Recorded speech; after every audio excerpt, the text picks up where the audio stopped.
Hello and welcome to Disc Review, the podcast that goes track by track through a different album each week. And we're your hosts, Max and Matt. Join us as we explore some of our favorite records. No, I'm a fan, I swear. I feel like I've become a music normie. I'm tired of being Mr. Positive guy. Dude, that's not humor. This is certifiably the most boring album I've ever heard. And there's a reason they don't do it, because it's terrible. We hope you enjoy the show. Let's get into it. Hello, everybody. Welcome to Disc Review. Thank you for checking out our reviews week after week. And you know what? Today we have a band called Muna to talk about. And the album by Muna is also called Muna. So you know what? Whenever I see self-titles, I feel like artists should just go all the way and have a song called Muna, say Muna within the song. Give me the lore, the background lore on the band, why it was named that, right? That's your opportunity. This is really where you explain it, you know? I remember seeing this thing on the internet. I don't even know if this is true. It was like Maroon 5's name has a secret and only Elton John knows it. I don't remember where I saw that. It must have been like many, many years ago. And I was just like, is it that deep? Is it, you know? I don't know. I feel like you find stuff like that on the internet a lot. A word and then a number for usually how many people are in the band is pretty standard. A lot of artists have done that. I thought that was funny. Yeah, the secret is they found a name that didn't absolutely make them cringe, and they're like, I guess we'll go with this one. That's kind of how I feel about band names. They're kind of retroactively made cool. Anything's cringe. Anyways, self-titled, I'm not always a fan, but you know, some people, I think people do it to be like, I'm making a statement about the band, right? That's kind of how I feel about it. Especially if it's not their first one and it's kind of one of their later records where they're just kind of saying like, here's our, here's quintessential us. Like this is our best effort in trying to explain what we are as a band. So that's kind of what I think about it. But I typically think they're kind of boring because I like an album name. I think it's fun. Yeah, and album names could add a lot to like the message of the album, but I get it. Like if you want to have one album that you can point to, especially to new listeners, to be like, that's the album you should start with because that's where we really came into our own. That's like our solid sound through and through. So, you know, it makes sense, especially in a later record like this. This wasn't their first record, right?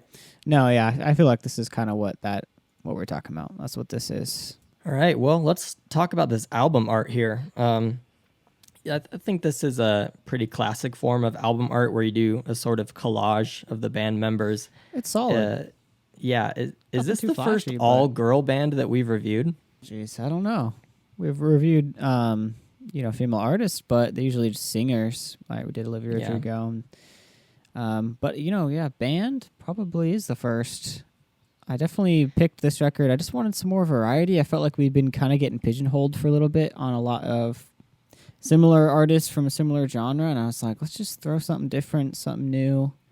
I don't have a ton of experience with this band. I just have heard some of their really poppy, catchy songs before and thought they were good, and so I'd never heard most of this record, and a lot of it was new to me, and I thought that was kind of fun for us both to kind of go in a little bit blind.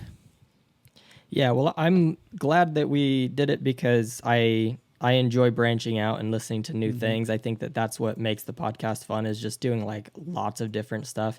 It can be hard when the only episodes that get views are Pierce the Veil videos. And we get it. Pierce the Veil has a very strong following. We used to be part of it. You know, we're still going to listen to that new record. It's just like, you know, we don't want to just be an emo band channel. So sometimes you mixed up, and I'm sure we could do an even better job, but this is, a start of just branching out a little bit. You know, I'm sure someday the fans will come begging for Sleeping with Sirens full discography review.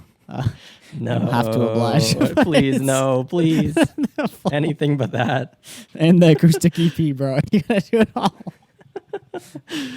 Oh, man. Yeah, but, it's kind of sad that it's hard to find popular all-girl bands. You can definitely find like popular female artists, which we talked about earlier, like we did Olivia Rodrigo. But as far as bands go, it's kind of a male-dominated area. It definitely is. I think that's pretty well known. Well, what did you think about this album art? I like the album art. I mean, I'm fine with something classic, something simple. And it gets the point across, right? This is the self-titled, and here are the band members. And it just kind of, like you said, this is describing the band in its totality, and you just get a really good sense of who they are. Sometimes I am kind of confused on who's in a band. When they don't have, there's no pictures of them or anything, especially bands that have members that jump around a lot. I do like the simplicity of being like, here are the artists, here are all of them right here on our self-titled. I think it works. Yeah, I always enjoy getting to know the people in the band, rather than just knowing them as like this entity. I don't know. It makes it feel more real, less like godlike, and more just like people making art. So, but yeah, why don't we just start talking about this first track here? Jumping into the track by track. Silk Chiffon. I was really surprised when the acoustic guitar came in. I kind of imagined this band being more of like a pop synth vibe, and we definitely get that later. But I just enjoyed the acoustic feel with the electric bass and the big pop chorus. So not only, we're not only listening to our first all-girl band on the podcast today, but we got some sort of a lesbian all-girl band, because these songs are definitely all about women. And it's a pretty horny record, okay? I won't deny it. I didn't expect how many songs are about that. And you know what? I'm here for it. It's a fun record. And this first song is very catchy. It's just a big, bombastic pop song with some great lyrics, a great feature from Phoebe Bridgers, who's absolutely killing it right now on the scene. She's a huge star, and it's just, I think this is a big song for them. And definitely what put them on the map for me. This was the song that I heard and really liked, and just think it's a great song. So what is chiffon? I think it's another kind of soft material. No? Let me look it up. Well, I imagined that as well, but silk is the material, right? I think they're, this is another lightweight fabric. I think it's like, she's so soft that it's both. Like double. I don't know. I don't know if that's wrong. It's that's double soft. It's no, double. you can have like a cotton soft. blend, Yeah. right? So it's two different materials together. I get it.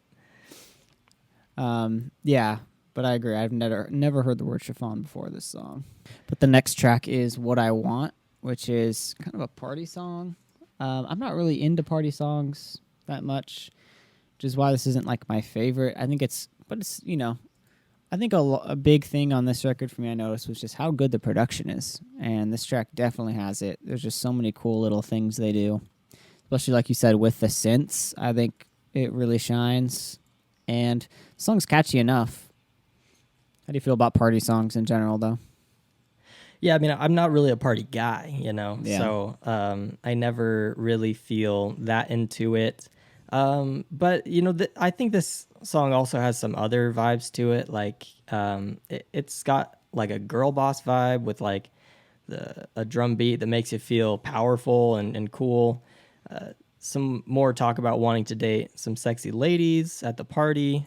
Turns out I have a lot in common with lesbians on that front, because I also like hot I felt women. that the whole time. I felt that. Straight guys definitely also relate to this record a lot, all right? Yeah. Yeah. The third track is Runner's High. This song feels very modern with bass and synths. Something about the drums actually makes me feel like I was running, which I assume was, kind of intentional. I expected from the title that the song was going to be about how this person's love is like a runner's high, but it's more of a sad song. It's more about running away from a relationship and walking out without really putting in the effort to fix things. She talks about not feeling up to talking it out and crying, but just wanting to get out instead. Yeah, this song has another just example of great production. I love the synth. It's really unique sounding, and I think they're also really good at atmosphere in a lot of these tracks. And I think for like a song like this, it's just fun to listen to for the atmosphere, and it really just pairs well with the entire record. I think the entire unit of this record is really solid, and I think listening to it all together is really fun. It's one of those records. It doesn't. It feels cohesive. Yeah, it definitely does. The next track is Home by Now, which is honestly probably my favorite. I just think it's got great melodies, great lyrics, more great production. The synth's killer. I just think it's a fun listen and one I come back to a lot. Yeah, this album has a lot of diversity because of Yeah. the acoustic guitars and the synths this one almost feels like an 80s pop song. Yeah. Although the vocals keep it very grounded and modern sound.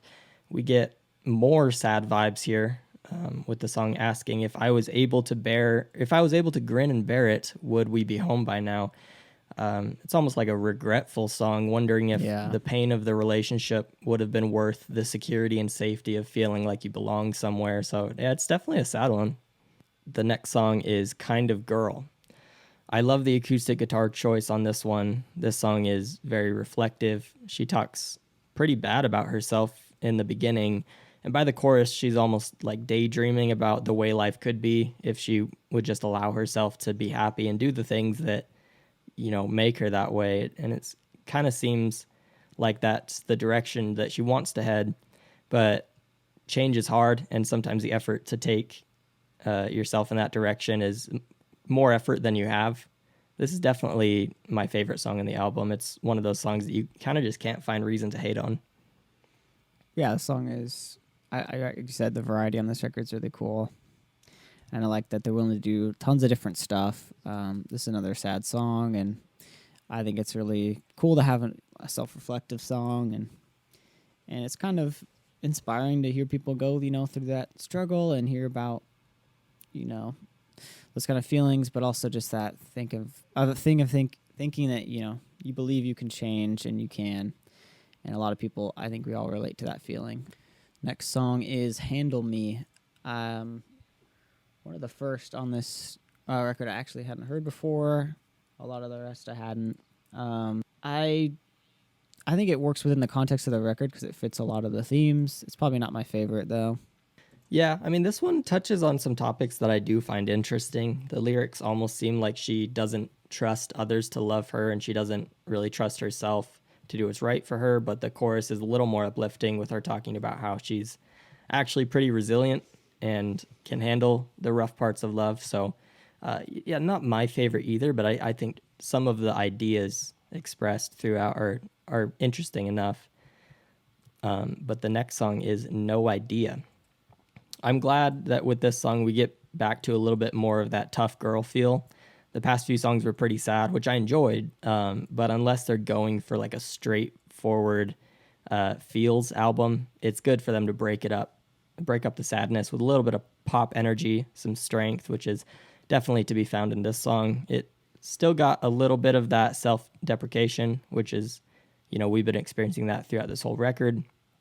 But this one's a little bit more on the acceptance side of just like, accepting who you are, and those close to you, if they want to get closer, they have to accept who you are underneath the image of that timid girl that you present. The song's funky. Oh, yeah. I love it. I love a funky song. It's kind of got like a goofy synth. I've heard in other songs before, and it's definitely intentional. And I just think it's a fun one. I really like the guitar in the back, just kind of giving it energy. Bro, we need more goofy synths. Goofy synths are, at the same time, like, good, but also just so funny and so enjoyable to listen to.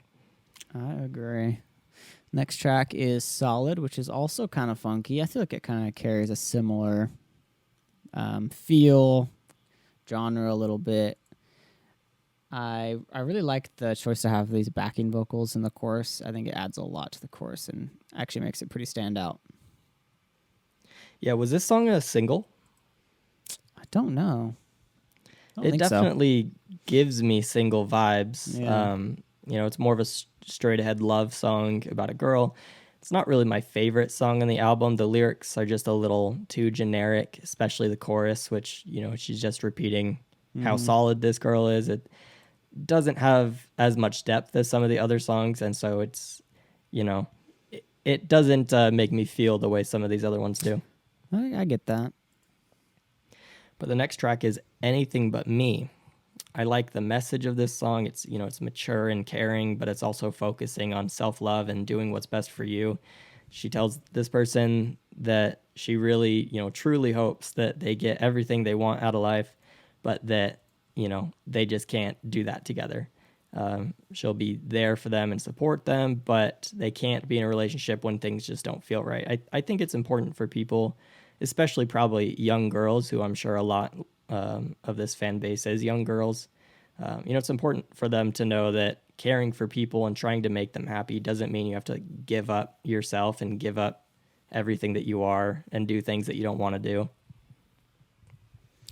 Yeah, I think this song has a great message, and I'm impressed a lot on this record of how good they are at picking like a concept for the song. And I like when songs kind of pick a concept and expand on it with lyrics. And, Silk Chiffon does that with that imagery from the title. And this one does with, the concept of anything but me. And it does really well. And I like how they can expand on that. The chorus is just super catchy and makes it stand out really well. The next track is Loose Garment. This is another one where it slows down, kind of sad sounding. I think I really like this one for the atmosphere, and it's got a cool string section and just more great production on this album. Yeah, I really enjoy the symbolism in this song. It kind of compares emotions to clothing and how sometimes we let bad emotions like sadness or frustration hold us really tight, but that at this moment she feels like she's wearing her sadness like a loose garment, that there, it's still there, but there's still a part of you that is able to live your life without restriction, without it controlling you. You can feel the sadness without making it who you are. I think that that's something that takes most people years to figure out, and it definitely took me a long time to learn that like the sad parts of life they're just that. They're a part of life. We can't get rid of that part, but it's also not the whole thing. So I like this one. Yeah. The last song is Shooting Star. I wrote what a great way to end this album. All right. They really slow it down here. It allowed for all the themes to shine through.